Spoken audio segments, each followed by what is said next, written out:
밤이에요. 바람이 불고 모든 생명을 삼켜버리는 어둠이 내려앉죠. 지난 1967년 7월 북아메리카에서 제일 높은 산 데날리에서 한 무리의 등반가들이 자취를 감춰버렸습니다. 무정의로 전해진 그들의 목소리, 6,000m에서 들려온 마지막 말이었어요. 이건 서로 다른 두 팀이 함께했던 연합 원정이었죠. 12명이 얼음 거인을 정복할 수 있다 믿었어요. 하지만 데날리는 단순한 산이 아니에요. 여기서는 작은 실수 하나도 자연이 용서하지 않습니다. 며칠 뒤 20세기 최강급의 폭풍이 시작되고 사는 그중 7명을 데려가 버립니다. 오늘 여러분께 전해드릴 이야기는 바로 이 등반, 공포, 그리고 인간의 고집에 대한 것입니다. 구조대와 역사학자들 사이에서 여전히 논쟁이 멈추지 않는 비극 그날을 다시 꺼내봅니다. 7월 1967년 알래스카의 6,000m 상공, 정상에서 마지막으로 들려온 무전 메시지. 우린 정상에 올랐어요. 그리고 곧 조용해졌죠. 7명이 하얀 지옥에서 사라졌고 모든 시신이 다 발견되지도 못합니다. 데날리. 아타바스카 원주민 언어로 위대한이라는 뜻이에요. 알래스카 평야 위로 솟아난 산, 200km 떨어진 곳에서도 훤히 보이는 거대한 얼음산입니다. 구름을 뚫어버리곤 하죠. 현지 부족에게 데날리는 그저 산이 아니라 영원히 머무는 집이에요. 손님을 반기지 않는 존재죠. 1913년 6월 7일 성공한 첫 정상 등반은 성공했지만 그 주인공, 성공한 첫 등정자는 성공했다는 기쁨이 아니라 두려움에 기도했다라고 적었습니다. 하지만 미국엔 영웅이 필요했고 철학자는 필요 없었어요. 3년 뒤 정부는 산 이름을 당시 대통령 이름을 따 맥킨리로 바꿉니다. 대통령은 알래스카에 한 번도 와본 적도 없었는데요. 세월 깊은 역사를 이겨보겠다는 정치적 선택이죠. 데나이나 원주민 어른들은 이렇게 말합니다. 데날리에 교만하게 오르려 드는 사람들은 돌아오지 못한다고요. 사는 사람의 마음을 느끼고 때론 길을 열고 때론 끝내 침묵으로 답하죠. 5,000m 위 바람은 텐트를 종이처럼 날려버립니다. 1시간 만에 온도가 영하 40도까지 떨어져요. 인간이란 이곳에서는 정말 한낱 먼지 같은 존재죠. 그래도 20세기 중반쯤 신성한 금기가 점점 관광 루트로 바뀝니다.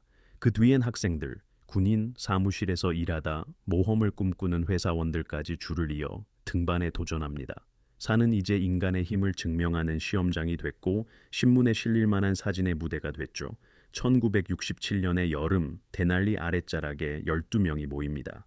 최신 장비, 한 달치 식량, 그리고 모든 것이 내 통제 안에 있다는 자신감까지.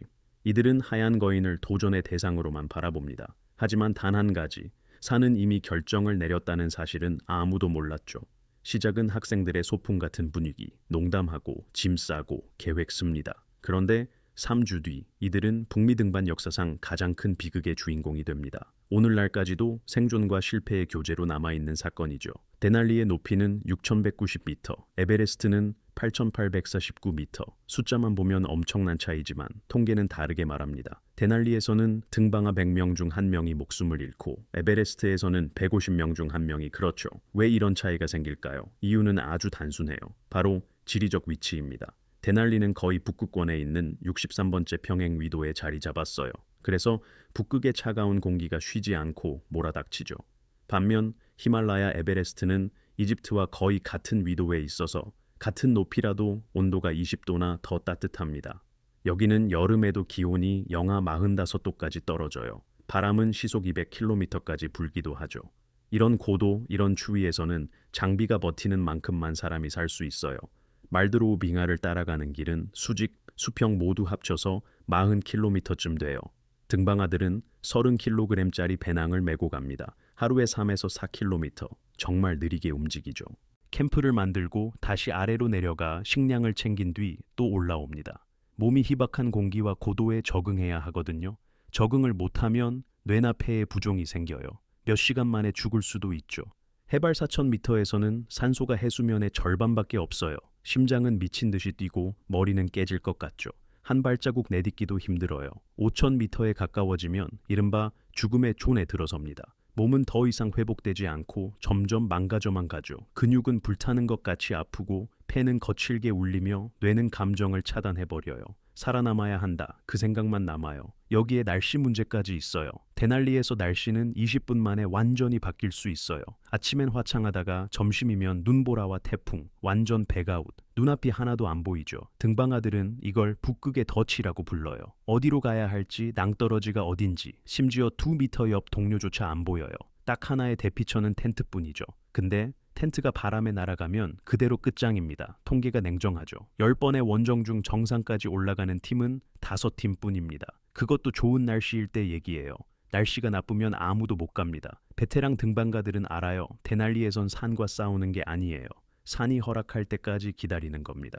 여기서는 인내가 힘보다, 신중함이 야망보다 더 중요해요. 하지만 67년 여름, 자연은 알래스카 역사상 가장 혹독한 시험을 준비합니다. 50년 만에 초강력 폭풍, 모든 걸 휩쓸어 버릴 만한 바람, 그리고 그 한가운데에선 11명의 사람들, 그 해봄. 콜로라도 대학 도서관에 친구 둘이 앉아 등반을 계획하고 있었어요. 폴 슐리 히터, 22살. 미공 군사관학교 학생, 스위스 시계처럼 꼼꼼한 성격이죠. 하워드 스나이더, 22살. 지리학 전공하는 학생인데 콜로라도, 레이니어, 오리사바에서 등반 경험도 꽤 있어요. 하지만 데날리는 처음이죠. 그래도 실력은 괜찮고 계획도 잘 짜놨어요. 팀은 거의 다 모았고요. 알프클럽에서 믿을 만한 친구들을 뽑아서 일정도 척척 진행됐어요. 티켓도 사고 장비도 챙기고 문제없이 순조로웠죠. 그런데 출발 2주 전 멤버 중 한 명이 훈련 중 다리를 다치는 바람에 팀원이 한 명 빠집니다. 데날리 등반에는 최소 인원이 필요한데 콜로라도 팀 셋만으론 부족했죠. 그래서 윌콕스 팀이랑 합치자는 제안을 받아요. 한편 유태선은 조 윌콕스가 자신만의 원정을 계획하고 있었죠. 24살, 얼마 전에 화학 학위 받은 신입생. 데날리 정상 큰 꿈을 꾸고 있었습니다. 윌콕스에게는 열정도 있고 하고자 하는 마음도 있고 비슷한 또래 친구들도 있었어요. 경험은 거의 없었죠. 하지만 산에 대한 애정 하나는 확실했어요. 윌콕스가 국립공원에 등반 허가를 신청하지만 준비가 너무 부족하다고 거절당해요. 그래서 스나이더와 연락해 팀을 합치자고 제안하죠. 스나이더는 망설입니다. 윌콕스 팀은 리스크가 크니까요. 그의 팀원들은 해발 3,000m를 넘겨본 적이 한 번도 없어요. 폭풍 속에서 밤을 지새운 경험도 없고 고지대에서 어떻게 행동해야 하는지도 모르죠. 하지만 선택의 여지가 없었어요. 힘을 합치든지 아니면 등반 자체를 포기해야 했죠. 결국 스나이더는 동의했어요. 첫 만남은 좀 어색했어요. 스나이더 쪽 친구들은 뉴비들을 좀 못 믿어워하는 눈치였고 윌콕스 쪽은 괜히 껴있는 느낌이었죠. 스나이더가 다 같이 훈련을 해보자고 했는데 윌콕스 쪽에서는 기본적인 운동도 힘겨워하는 사람이 절반이나 됐어요. 제리 루이스는 30살의 군인 출신 베테랑이었어요. 산 경험도 풍부했죠. 근데 윌콕스 팀 대부분은 이런 고산 등반이 사실상 처음이었어요. 그래도 윌콕스는 강하게 밀어붙였어요. 우리 사람들 준비됐어요. 강하니까 절대 포기 안 해요. 스나이더는 아무 말 없이 듣고만 있었어요. 슐리터도 고개를 절레절레 했지만 그렇다고 반박하지도 않았죠. 시간이 없었어요. 이미 국립공원 허가도 나왔고 비행기까지 예약된 상태였거든요. 마지막으로 앵커리지 공항 건물 앞에서 다 같이 사진 한 장 찍었죠. 12명 등산 배낭, 얼음 도끼, 다들 미소 짓고요. 사진 속엔 완벽한 한 팀처럼 보이지만 사실 그건 환상이었어요. 서로 거의 모르는 두 개의 팀, 서로 방식도 다른 두 명의 리더, 풀리지 않은 문제투성이었죠. 나중에 스나이더가 그때를 떠올리며 말했어요. 뭔가 이상하다는 느낌이 있었는데 뭐가 문제인지 딱 짚을 수가 없었어요. 슐리터는 한마디도 안 했고 윌콕스는 성공할 거라는 확신밖에 없었죠. 그리고 이 서로 다른 사람들이 섞인 팀 안에 말로 표현되지 않은 긴장감이 조금씩 차올랐어요. 그 긴장은 고도에 올라가면 정말 큰 위험으로 터집니다. 5월 22일 1967년 온도는 영하 20도. 12명의 등반가들이 처음으로 멀드로빙에 첫 발을 내디뎌요. 앞으로 40km쯤 되는 얼음과 빈 공간, 끝도 없는 크레바스가 기다리고 있었죠. 여기서 모두가 언제 돌아올 수 있을지는 아무도 몰랐어요. 멀드로빙하는 그냥 길이 아니에요. 일종의 미로에 가까워요. 3m가 넘는 크레바스가 눈밭 밑에 숨어 있고 한 번만 잘못 디뎌도 30m 아래 얼음 구덩이로 떨어질 수 있죠. 밧줄이 생명을 구해줄 수 있지만 뒤따라가던 친구가 순식간에 반응해야 한다는 전제죠. 팀은 아주 느리게 이동했어요. 4명씩 한 조로 묶여서 한 걸음 내딛고 잠깐 멈췄다가 다시 경로 확인하고 한 걸음 더 내딛고 아이젠이 얼음을 긁는 소리고 했다가 입김은 하얀 연기처럼 터져 나오고 무겁디 무거운 배낭이 어깨를 짓눌렀죠. 각자 30kg쯤 켜야 했으니까요. 먹을 것, 텐트, 연료, 무정이, 등반에 필요한 모든 걸 지고 올라가야 했어요. 스나이더는 선두팀을 이끌고 윌콕스는 맨 뒤에서 따라왔어요. 그 사이엔 무거운 정적이 있었죠. 각자 자기 페이스로 묵묵히 걸었어요. 첫 사흘 동안은 별 사고 없이 지나갔어요. 해발 3,000m까지 올라가서 거기서 베이스 캠프 쳤죠. 장비 중 일부는 거기 두고 다시 내려갔다가 재적응 끝내고 또 올라가는 시기였어요. 이렇게 오르락내리락 해야 몸이 천천히 적응을 하거든요. 7월 10일 팀은 해발 4,600m까지 도달했어요. 캠프 5 정상 공격 전에 마지막 캠프였죠. 여기서부터는 고도가 확실히 느껴져요. 머리 깨질 듯 아프고 밥맛도 없고 밤에는 제대로 자는 사람도 거의 없었어요. 누워있는데도 숨이 턱턱 막히고요. 참가자 중 한 명, 마크 맥너플린이 속이 안 좋고 머리가 어지럽다고 했어요. 고산병 초기 증상들이죠. 스나이더가 여기 좀 남아있으라고 했지만 맥너플린은 괜찮다며 끝까지 올라가겠다고 했죠. 여기까지 왔다가 포기 못하겠단 거예요. 7월 10일 드디어 무정이가 다시 울리기 시작했어요. 국립공원 레인저들이 예보를 전했어요. 사흘 뒤에 폭풍이 올 수도 있다는 거예요. 사이클론이 북쪽에서 오고 있대요. 권장하는 건 내려가거나 안전지대에서 기다리라는 거죠. 스나이더는 이 메시지를 듣고 하늘을 올려다봐요. 맑아요. 바람도 거의 없고 너무나 완벽한 날씨예요. 사흘이면 정상까지 갔다가 돌아오기에 충분한 시간이에요. 윌콕스도 동의해요. 가자는 거죠. 그의 팀원들은 이 날을 몇 달 동안 기다려왔어요. 지금 물러나면 마치 진 거나 다름없죠. 슐리 히터는 조용해요. 지도를 보면서 시간도 계산하고요. 이론적으로 계산해보면 충분히 가능한 일정이에요. 딜레이만 없다면요. 다 같이 투표를 해요. 대부분이 계속 가자는 쪽이에요. 단 한 명 안셸 쉬프만 반대 의견을 내요. 뭔가 불안함을 느끼죠. 경험상 데날리에서 기상 예보란 건 거의 의미가 없다는 걸 알아요. 폭풍이 예정보다 일찍 올 수도 있거든요. 그런데 그의 목소리는 팀의 기대 속에 묻혀버려요. 결론이 났어요. 내일 정상으로 가기로요. 저녁이 되자 텐트 안은 고요해져요. 각자 장비를 준비하고 로프랑 카라비너, 가스도 다시 확인해요. 밖은 기온이 영하 30도까지 떨어져요. 바람이 조금씩 강해지더니 아직까진 약해요. 방해될 정도는 아니죠. 그런데 지평선 너머에서는 이미 사이클론이 형성되고 있었어요. 곧 알래스카 역사상 최악의 폭풍 중 하나로 기록될 그 놈이요. 7월 15일 아침 6시 온도는 영하 25도, 바람도 아주 잠잠하고 하늘은 정말 깨끗해요. 스나이더가 텐트 밖을 내다봤다가 자기 눈을 믿지 못해요. 이런 날씨는 데날리에서 한 달에 한 번, 아니 그보다 더 드물다니까요. 진짜 기회예요. 팀이 둘로 나뉘어요. 첫 번째 4명, 스나이더, 슐리 히터, 제리 루이스, 조 윌콕스. 이들은 아침 7시에 정상으로 출발해요. 나머지는 해발 5,300m 캠프에 남아요. 계획은 단순해요. 1팀이 올라갔다 내려오면 2팀이 다시 가는 거죠. 안전하고 합리적이고 이미 수십 번의 원정에서 검증된 방법이에요. 정상까지 오르려면 6시간이 걸려요. 한 걸음 한 걸음이 정말 힘들어요. 해발 6,000m에서는 산소가 아래의 절반밖에 없거든요. 숨이 턱 막히고 심장은 마구 뛰어요. 근육들도 말을 듣지 않아요. 그래도 계속 가요. 1m, 또 1m. 신발 밑에서 눈이 뽀드득거려요. 점점 시야가 넓어지고 아래쪽엔 알래스카가 펼쳐져 있어요. 오후 1시, 스나이더가 제일 먼저 정상에 발을 디뎌요. 그 뒤를 다른 팀원들이 따라오죠. 눈앞에 펼쳐진 건 북미에서 가장 높은 지점, 해발 6,190m예요. 주위엔 하늘이랑 구름밖에 없어요. 완전한 침묵. 바람조차 없고 온도도 견딜만해요. 스나이더는 깃발을 꺼내 눈밭에 꽂아요. 슐리 히터는 사진 찍고 루이스는 웃고 이게 다 너무 기쁘고 벅차서 그래요. 20분 정도 정상에 머물러요. 그 이상은 안 돼요. 추위가 세겹옷도 뚫고 들어오거든요. 내려가는 건 더 빨라요. 저녁 6시쯤 캠프로 돌아와요. 지치긴 했지만 다들 무사해요. 미션의 일부는 성공했죠. 캠프에선 2팀이 기다리고 있어요. 클라크, 루흐터 핸드, 제인스, 월트 테일러, 맥나폴린, 스티브 테일러, 쉬프, 러셀까지 7명이에요. 이들은 정상사진도 보고 팀원들 이야기도 들어요. 내일은 이들의 차례죠. 내일 이들도 북미 대륙의 가장 높은 곳에 설 거예요. 그런데 스나이더는 뭔가 느낌이 이상해져요.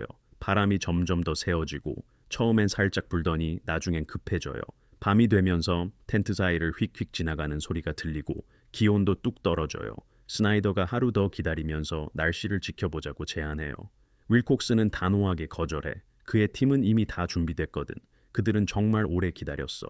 이런 기회를 놓친다는 건 도저히 생각할 수 없는 일이야. 그래서 슐리 히터가 끼어들면서 말해. 조, 그냥 한 번 더 확인하자. 하루쯤 더 있으면 아무 문제 없잖아. 그런데 윌콕스는 고개를 저어. 지금이 바로 타이밍이야. 바로 출발한다. 무정이는 조용해. 이제 베이스 캠프랑은 연락이 끊긴 상황이야. 기술적 문제인지 아니면 다가오는 구름 때문인지 알 수 없어. 스나이더가 신호를 다시 잡으려고 노력하지만 들려오는 건 계속 지직거리는 소리뿐이야. 그는 하늘을 올려다봐. 아직 별은 보이는데 지평선 쪽에서부터 회색 구름이 점점 끼어와. 두 번째 팀 6명이 공격대에 나서고 스티브 테일러는 몸 상태 때문에 캠프에 남아. 스나이더는 텐트 앞에 서서 그들을 지켜봐. 헤드랜턴 불빛이 어둠 속에서 깜빡이다가 곧 능선 뒤로 사라져. 바람은 점점 세지고 눈보라가 휘몰아치기 시작해. 스나이더는 다시 텐트로 돌아가. 잠은 오지 않아. 그는 바람이 텐트 천을 찢는 소리에 귀를 기울이고 있어. 저 위 해발 6,000m 어딘가에서 6명이 정상으로 오르고 있어. 그리고 저 북쪽에서는 모든 걸 뒤바꿀 진짜 폭풍이 다가오고 있어. 7월 17일 아침 7시. 스나이더는 비행기 엔진 소리 같은 굉음을 듣고 눈을 떠. 바람이야. 텐트를 세차게 치는 바람에 천이 안으로 꺼질 정도야. 온도는 영하 35도까지 떨어졌고 시야는 겨우 50m 정도밖에 안 돼. 그 이상은 그냥 전부 하얀 세상일 뿐. 클라크 팀은 아직 돌아오지 않았어. 그들이 나간 게 벌써 13시간 전인데 소식이 없어. 무정이는 계속 조용하고 스나이더가 아무리 연락을 시도해도 답은 없어. 그저 하얗게 갈리는 잡음과 바람 소리만 무정이 스피커를 채워. 슐리 히터가 밖으로 나가서 뭐라도 보려고 하지만 눈이 얼굴을 때리는 모래처럼 아파. 3미터만 가도 완전히 깜깜해. 다시 텐트로 들어와. 얼굴은 이미 동상에 다 탔어. 9시쯤 되자 상황은 더 악화돼. 바람 속도가 시속 120km에 육박해. 텐트들이 터질 듯 흔들리고 있어. 스나이더는 이대로 있다가는 정말 위험하다는 걸 바로 느껴. 내려가야 해. 그는 남은 사람들을 모아 지금 당장 내려가야 해. 안 그러면 모두 위험해진다고 말해. 하지만 모두 동의하는 건 아니야. 안젤 쉬프는 애초에 이런 날씨에 오르자고 한 것에 반대했던 유일한 사람인데 그는 지금도 한치의 망설임 없이 지금 즉시 하산해야 한다며 밀어붙여. 쉬프는 이런 폭풍이 어떤 결말을 가져오는지 이미 뼈저리게 알아. 여기 더 있다가는 진짜 죽을 수밖에 없어. 아직 힘 남아 있을 때 떠나야지. 존 러셀은 망설여. 그는 산을 보고 또 옆 사람들을 쳐다봐. 그럼 윌콕스는 우리 그들을 두고 내려갈 순 없잖아. 그러자 스나이더가 고개를 저으며 말해. 우리 버리고 가는 거 아니야. 근데 우리마저 여기서 미아가 되면 아무도 도울 수가 없어. 아래에는 무정이도 정상 작동하고 구조 요청도 할 수 있어. 거기서 뭔가 해볼 수 있어. 결정은 금방 나와. 5명. 스나이더, 슐리 히터, 제리 루이스, 조 윌콕스, 그리고 안셸 쉬프가 하산을 시작해. 나머지 7명은 상단 캠프에 남아서 본인들의 오름차비를 준비하지. 10시가 되자 본격적으로 하산이 시작돼. 시야는 여전히 제로야. 스나이더는 기억에만 의존해서 그리고 이미 눈에 거의 덮인 발자국을 더듬으며 내려가. 한 걸음 한 걸음이 다 위험이야. 발을 잘못 디디면 바로 크레바스에 빠지는 거지. 5명이 2개 조로 로프에 묶여 있어. 한 명이라도 실수하면 나머지가 꼭 잡아줘야 해. 오후 1시. 무정이가 갑자기 작동해. 제리 클라크 목소리가 정말 힘없이 잡음에 섞여서 들려와. 우린 정상에 있어. 시야가 너무 안 좋아. 바로 하산할게. 스나이더가 다급하게 무정이를 집어. 조, 어디야? 좌표 좀 대. 소리쳐봐도 답은 없어. 그저 또다시 지직거리는 소리만 들려올 뿐이야. 스나이더가 다시 말해요. 조, 대답해. 어디 있어? 하지만 아무 소리도 안 들려요. 그리고 결국 무전이 완전히 끊어져 버려요. 해발 6,000m에서 들은 마지막 말은 계속 하산 중이에요. 스나이더는 경사면에 서서 무정이를 꼭 쥐고 위쪽을 바라봐요. 그 하얀 안개 속에서는 6명이 내려갈 길을 찾으려고 애쓰고 있어요. 그들은 아직 몰라요. 진짜 폭풍이 이제 막 시작됐다는 걸. 앞에 놓인 건 앞으로 닷새 동안의 지옥, 나중에 미국 등반 역사상 가장 끔찍한 비극으로 기록될 시간이죠. 이 순간부터 위로 올라간 사람들은 누구도 더 이상 볼 수 없게 돼요. 산이 그들을 삼켜버린 거예요. 그리고 아무도 돌려보내지 않아요. 상위 캠프에는 7명의 등반가가 남아요. 6명은 정상으로 향했고 스티브 테일러 1명은 아파서 텐트에 남아 있어요. 연결도 안 되고 시야도 하나도 없어요. 바람은 시속 150km까지 세지고요. 스티브는 고산병에 시달려요. 머리는 쪼개질 듯 아프고 속도 울렁거리고 숨쉬기조차 힘들어요. 이런 상태로 올라가면 죽는다는 걸 잘 알아요. 그래서 스티브는 혼자서 텐트 안에 남아요. 그 텐트마저 바람에 찢겨 나갈 것만 같아요. 나머지 6명, 제리 클라크, 데니스 루터 핸드, 헨리 제인스, 월트 테일러, 마크 맥너플린, 존 러셀. 그들은 하얀 벽을 뚫고 올라가요. 시야는 고작 한두 미터. 눈바람이 너무 세서 눈뜨기도 힘들어요. 결국 나침반과 감각에만 의지해야죠. 코스는 외우고 있지만 이런 안개 속에선 익숙한 길도 완전 복불복이에요. 7월 17일 저녁이 됐을 때쯤 이들은 깨달아요. 오늘 정상까진 무리. 너무 늦었고 너무 어두워요. 결국 밤을 보내야 해요. 문제는 텐트가 없어요. 단박에 치고 빠지는 계획이었거든요. 하루 만에 갔다가 밤 전에 내려오려 했는데 그 계획도 날씨 탓에 산산조각 났어요. 하는 수 없이 눈동구를 파기로 해요.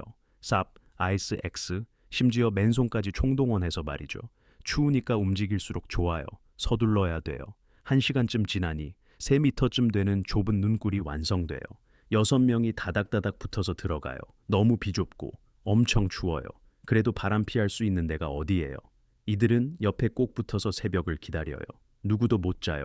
바깥에서 몰아치는 폭풍 소리만 들려오죠. 7월 18일 아침 6시. 날씨가 약간 풀려요. 바람은 시속 80km쯤. 가시거리는 20m 정도. 이젠 제리 클라크가 등반대 리더 역할을 사실상 맡아요. 그룹은 정상으로 계속하기로 결정해요. 이미 많이 올라왔거든요. 남은 수직 고도는 300m. 1시간, 길어야 2시간 더 오르면 돼요. 그 뒤엔 바로 하산.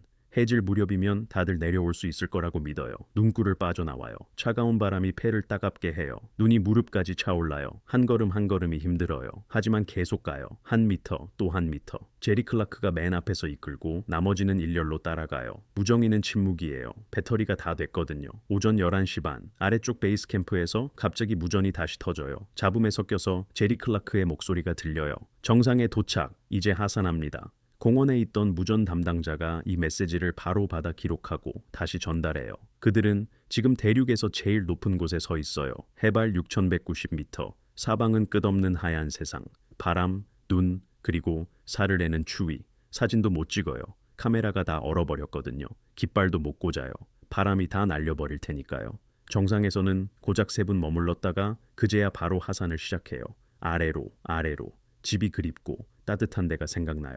하지만 산은 쉽게 놓아주지 않아요. 7월 18일 전고 5명이 드날리 정상에서 내려가기 시작해요. 한 명은 이미 정상을 조금 내도 고디아 포베르누로 브라트노. 그런데 20분도 안 돼서 세상이 프로스토브즈르바에자. 바람이 갑자기 미친 듯이 세져요. 몇 초 만에 시속 100km에서 160km로 훅 치솟죠. 눈은 더 이상 떨어지지 않아요. 수평으로 마치 유리 파편처럼 휘몰아쳐요. 앞이 전혀 안 보여요. 완전한 백색의 안개가 모든 걸 집어삼키죠. 하늘도 땅도 아무것도 보이지 않아요. 오직 거센 바람 소리만이 사람들의 비명을 삼켜버려요. 며칠 후 기상학자들은 이런 현상을 극한 카테고리의 사이클론이라고 불러요. 바람 세기는 해발 5000m에서 시속 200km까지 올라가요. 정상에서는 그보다 더 강하죠. 순간 돌풍은 거의 300, 많게는 480km까지 올라가요.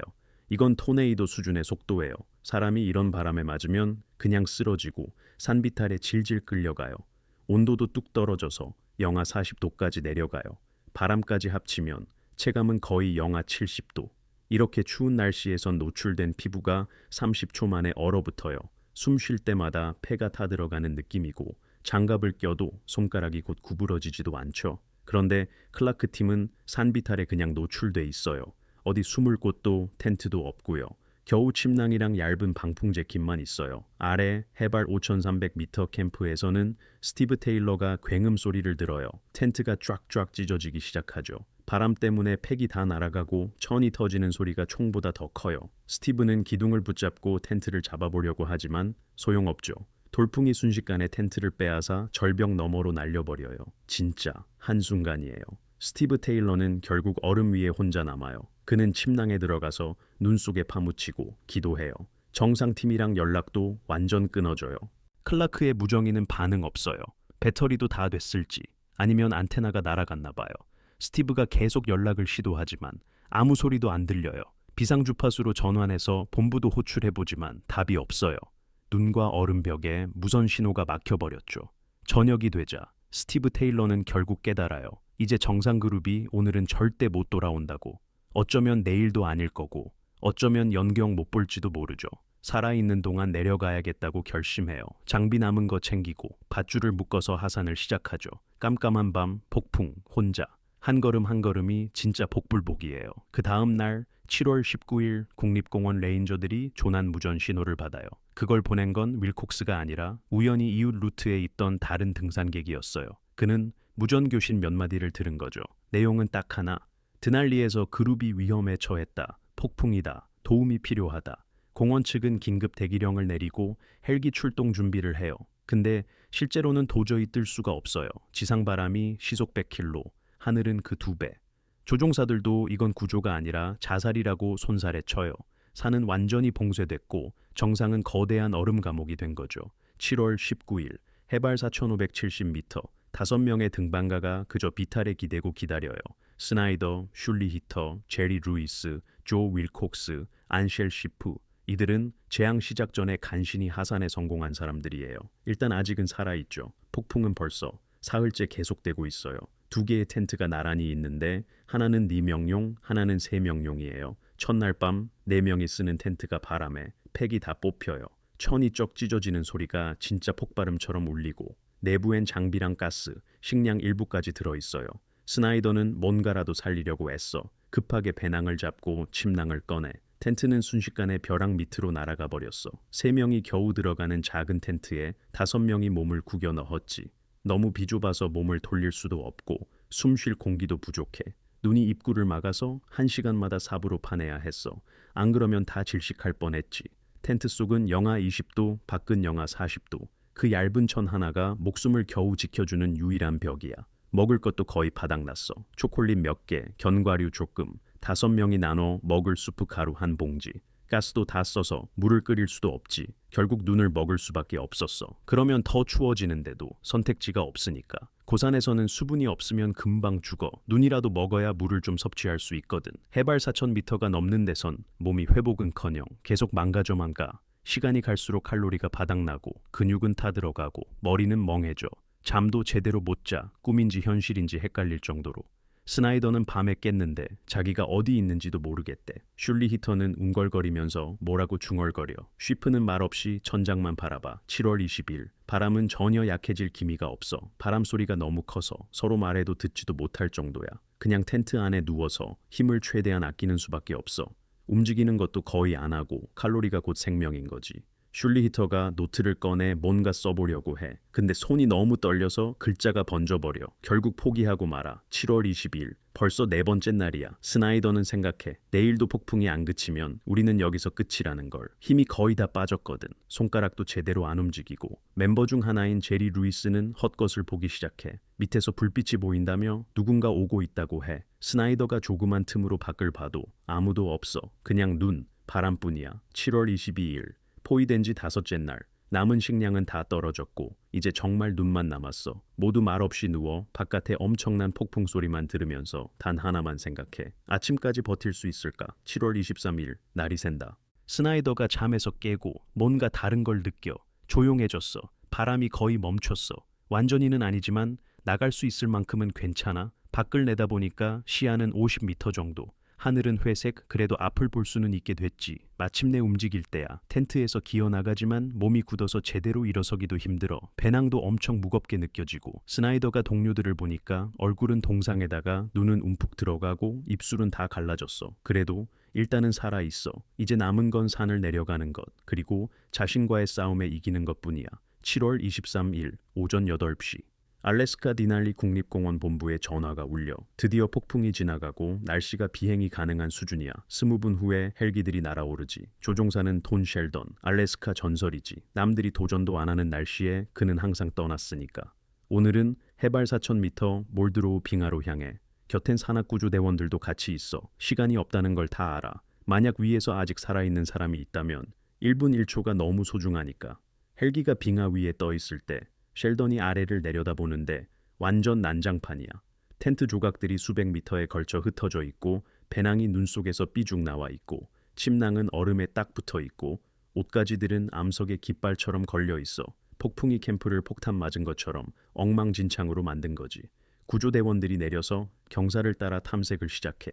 눈에 박힌 아이스엑스를 발견하고 갈라진 누군가의 재킷도 발견해. 바람에 찌그러진 통조림 캔, 사람 흔적은 전혀 없어요. 오직 남겨진 물건들만 마치 무언의 목격자처럼 이곳에 남아있죠. 해발 5,300m 지점에서 베이스 캠프의 흔적을 발견합니다. 텐트는 완전히 망가졌고 남은 건 눈 속에 박힌 텐트 프레임뿐이에요. 안쪽을 들여다봐도 아무것도 없어요. 시신도 메모도 남겨진 건 전혀 없죠.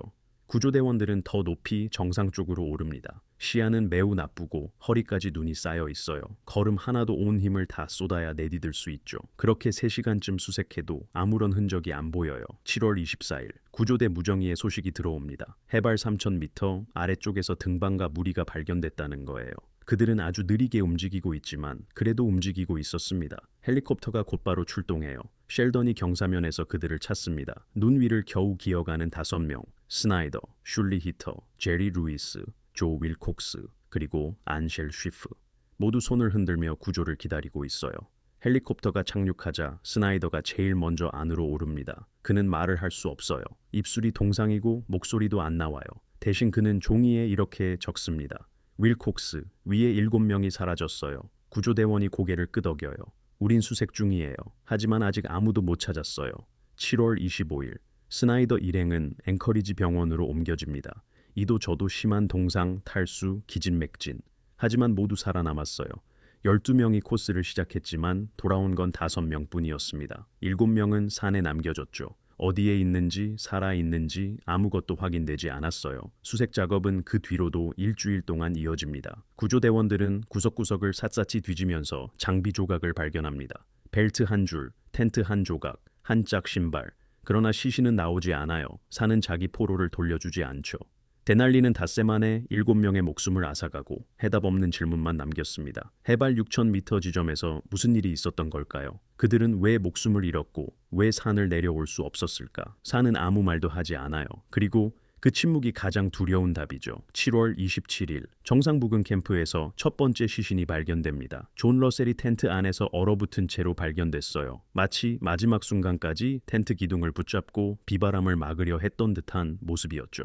이틀 뒤 아래쪽 경사면에서 두 번째 시신 월트 테일러가 발견됩니다. 그는 바람을 피하려고 애쓰는 듯 몸을 움츠린 상태였습니다. 끝까지 버텨보려 했지만 결국 추위가 더 강했습니다. 7월 30일 경사면에서 세 번째 시신 데니스 루터 핸드가 발견됩니다. 그도 내려가려 애썼던 것 같았어요. 그는 장비도 배낭도 없이 바람에 찢겨진 옷만 걸친 채 벌판에 누워 있었어요.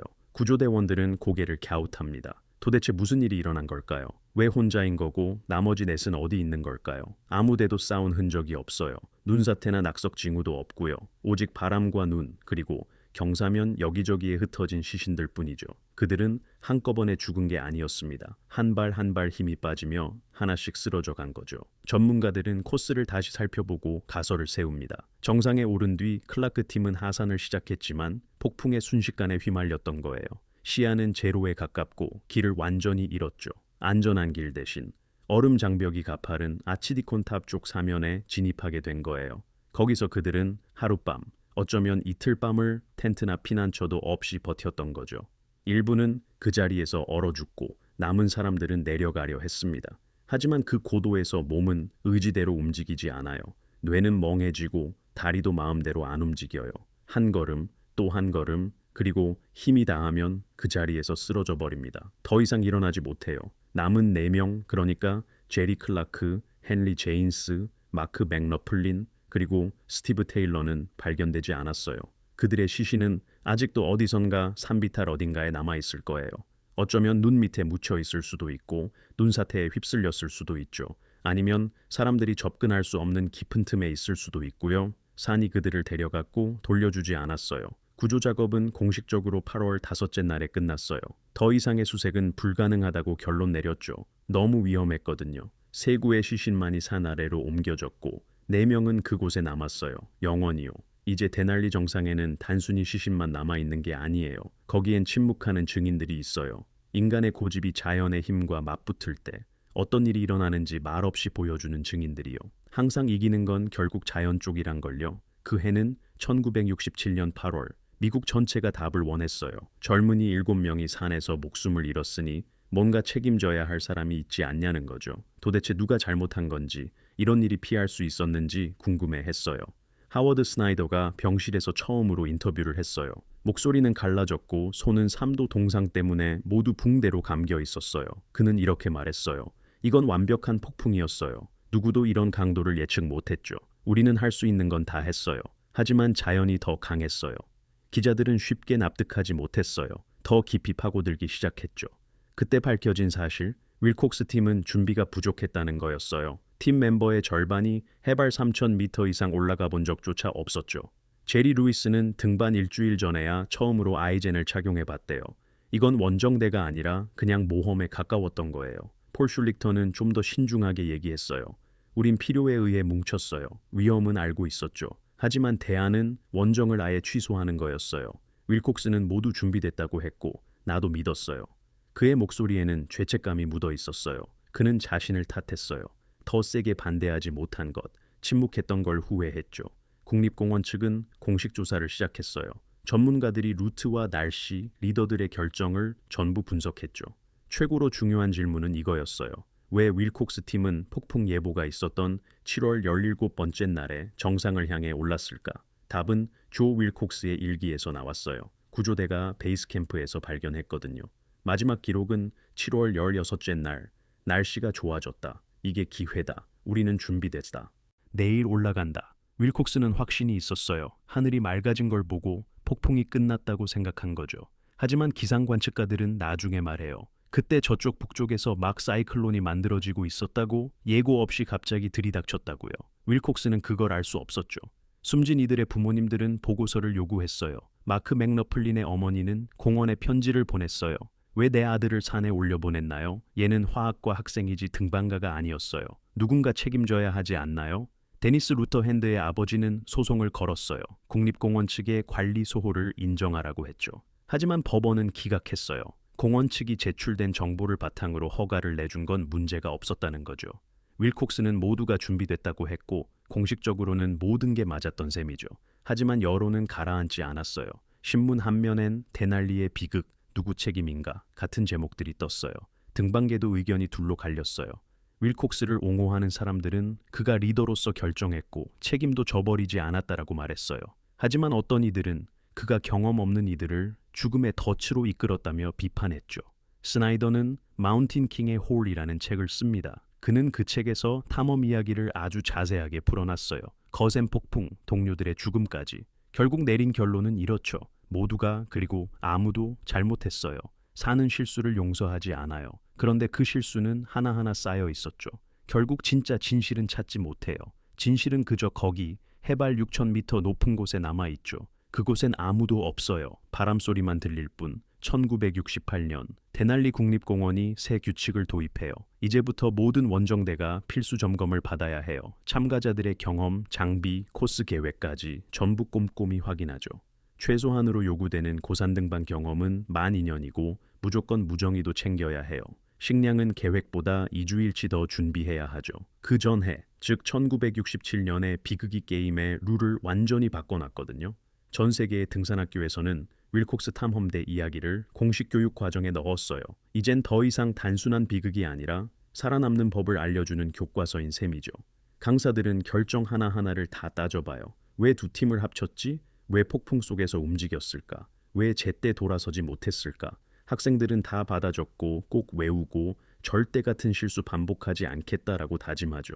이렇게 데날리는 하나의 상징이 됐어요. 단순히 높은 곳 혹은 성취의 아이콘이 아니에요. 딱 그 한계 자연이 이제 그만이라고 말하는 그 순간을 상징하죠. 사람은 그 목소리를 들어야만 해요. 이제 숙련된 등반아들은 산 이름 대신에 그냥 큰 산이라고 부르죠. 존경심과 두려움을 담아서요. 매년 약 1,000명 정도가 데날리에 도전해요. 그중 절반만 정상에 오르고 나머지는 중간에 발길을 돌려요. 그건 패배가 아니에요.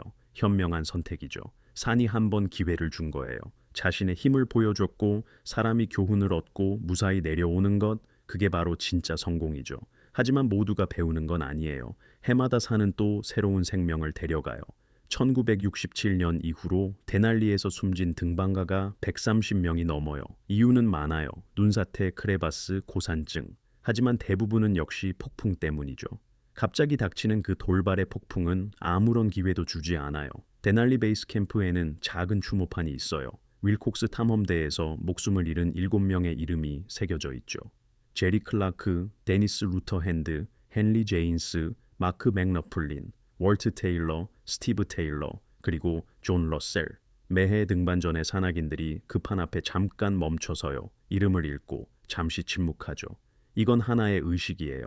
산은 절대 용서하지 않는다는 걸 다시 새기는. 하워드 스나이더는 10년이 지난 후 데날리로 돌아와요. 1977년 다시 정상에 올랐죠. 그는 그 자리에서 아래를 내려다보며 울어요. 그건 기쁨의 눈물이 아니에요. 기억의 눈물이죠. 그는 살아남았고 다른 친구들은 그렇지 못했어요. 왜? 답은 없어요. 폴 슐리 히터는 그 후로 다시는 산에 오르지 않아요. 엔지니어가 되어 다리도 짓고 조용하게 살죠. 1990년 한 인터뷰에서 그는 이렇게 말해요. 데날리에 내 일부를 빼앗겼어요. 거기엔 친구들만 두고 온 게 아니에요. 인간이 모든 걸 통제할 수 있다는 믿음도 거기 남겨두고 왔죠. 산은 여전히 거기 있어요. 하얗고 아무 말도 없이 끝없이 서 있죠. 해마다 또 다른 사람들이 산을 찾아와요. 다투고 싶어서, 정복하고 싶어서죠. 하지만 어떤 정상은 정복하는 게 아니에요. 그저 산이 허락해야만 올라갈 수 있죠. 그 허락은 사람이 내리는 게 아니에요. 산이 내려주는 거예요. 데날리의 정상, 해발 6,190m, 200km쯤 되는 바람이 쉴 새 없이 불고 눈은 영원히 춤추며 돌고 온도는 영하 40도. 이곳엔 그 어떤 삶도 있을 수 없어요.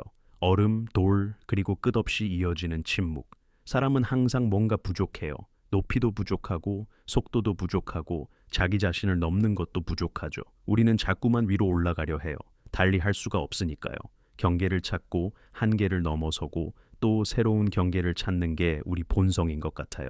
산은 거울 같아요. 우리 본 모습을 그대로 비춰주죠. 도시에서는 가면을 쓰고 말로 숨기고 편안함에 기대 살 수도 있죠. 하지만 해발 6,000m가 넘는 곳에선 바람이 그 가면까지 다 벗겨버려요. 딱 진짜 나만 남죠. 두려움, 고집, 살아야겠다는 의지, 혹은 증명하고 싶은 마음. 대날리는 적이 아니에요. 분노도 없고 복수하지도 않아요. 그냥 묵묵히 존재할 뿐이죠. 수백만 년 동안 거기 있었어요. 우리가 오기 전부터 서 있었고 우리가 떠난 후에도 그대로 남아 있을 거예요. 사람들은 왔다가 떠나고 남기는 자국조차도 몇 시간 만에 눈에 파묻혀 흔적도 없이 사라져요. 산은 신경 안 써요. 그저 거기에 있을 뿐. 대날리로 오르는 사람들은 사실 꼭대기만을 향해 가는 게 아니에요. 결국 자기 자신을 향해 가는 거죠. 언젠가 도전과 멈춤 사이에서 선택해야 하는 순간이 오거든요. 모험을 계속할지 아니면 그만둘지, 이성의 목소리를 따를지 자존심을 따를지. 그 선택이 아마 인생에서 제일 중요한 선택일 거예요. 그게 내가 다시 산 아래로 내려올 수 있느냐, 거기서 영원히 남게 되느냐를 결정하니까요. 7명이 조건이 나빠지는 와중에도 계속 산을 올랐어요. 그중 5명은 정상에 도달했지만 대가는 너무나 컸죠. 단 몇 분간 대륙의 가장 높은 곳에 머무른 대가로 목숨을 잃었어요.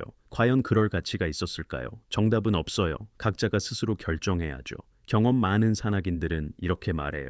진짜 정상은 아직 돌아올 수 있는 곳이다. 그 이상은 더 이상 업적도 아니고 그냥 도박이에요. 환상이고 한편으론 함정일지도 몰라요. 때로는 정상이라는 게 지도 위점이 아니라 순간이 되기도 해요. 산비탈에 서서 산 위를 올려다보다가 여기서 더 가면 안 된다는 걸 깨닫는 순간. 겁이 나서도 약해서도 아니라 그 이상엔 죽음만 있기 때문이에요. 그럴 땐 돌아서서 산 아래로 내려오는 게 살아있는 진짜 승리입니다. 대날리는 여전히 그 자리에 있어요. 끝없는 하늘 아래 우뚝 선 하얀 거인. 바람이 울고 눈이 내리죠. 그리고 다시 고요한 뿐. 어딘가 언덕 어딘가 얼음 아래에는 그 순간을 듣지 못했던, 멈춰야 할 때를 몰랐던 이들이 잠들어 있어요. 산은 그들을 조용히 영원히 품고 있습니다. 1967년 7월 데날리에서 7명이 목숨을 잃었어요. 그중 3구의 시신만 발견됐지만 환경이 너무 험해 그마저도 수습할 수 없었어요. 나머지 4명은 결국 찾지 못했죠. 그리고 산만이 다시 남아 있었죠. 이 이야기는 인간의 한계에 관한 얘기예요. 꿈이 어떻게 비극이 되는지, 그리고 자연이 항상 더 강하다는 걸 알려주는 이야기이기도 하죠. 끝까지 봐주셔서 정말 고마워요. 이야기 재밌었다면 좋아요와 구독 꼭 부탁드릴게요.